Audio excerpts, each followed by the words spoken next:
สัญญาณเนี่ยได้ข้าม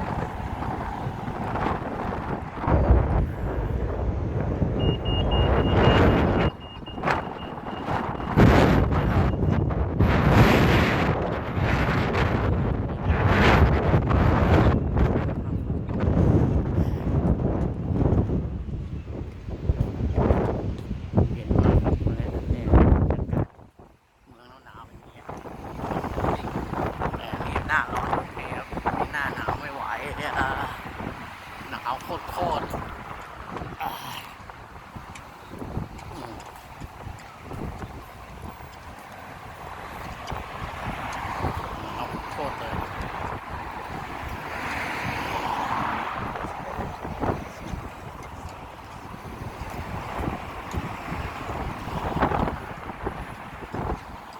ให้ดู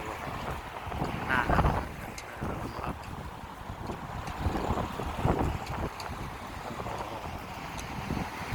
ใหญ่เท่าไหร่นะไหวแล้วหาซื้อน้ำแล้วเข้าบ้านดีกว่าหาซื้อน้ำแล้วเข้าบ้านดีกว่าหนาวจริงๆ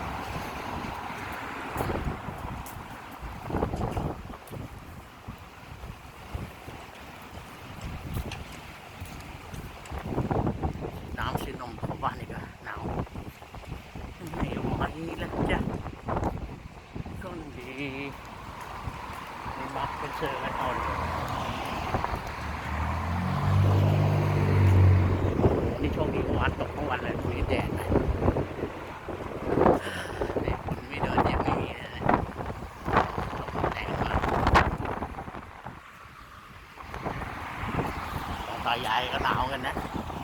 แต่ตากับยายเลยกูยังหนาวเลย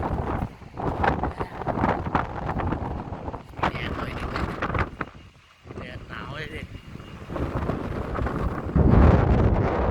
ไปมันเป็นแดดเหล้าเงียบเหมือนกันเลยหน้าหนาวเงียบ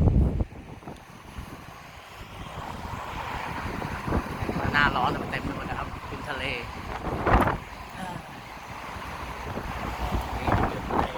เดินดูตอนหน้าหนาวหน่อยพอดีแดดออกเลยมีฝนตกลงมาด้วย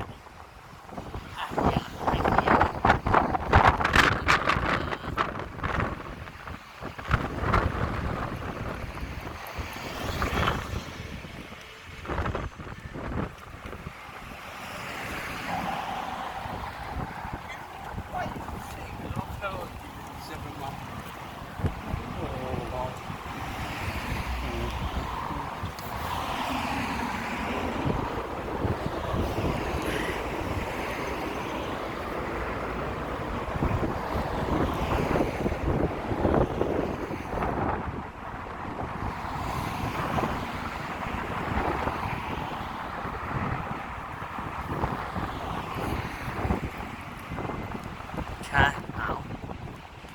โดนเป็นโรงหนังฮะเนี่ย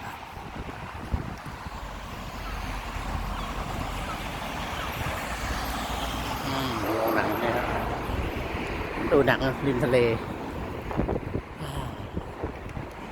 ไม่ไหวลมแรงมาก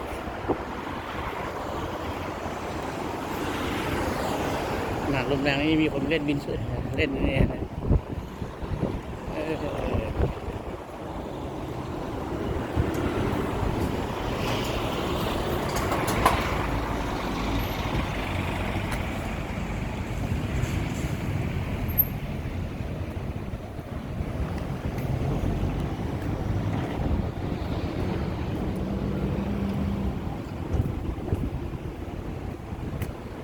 คืออะไรกินดีกว่าครับโอเคครับเข้าไปในเมืองครับ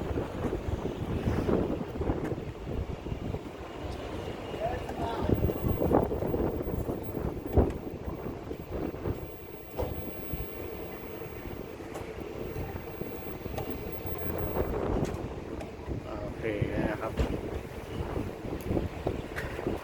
แวะไอแลนด์ซื้ออะไรกินโอเคครับคลิปนี้แค่นี้ก่อนนะครับเดี๋ยวหาซื้ออะไรกินก่อนเดี๋ยวเล่นเที่ยวหน่อยวันนี้มันหยุดแค่นี้ครับสวัสดีครับ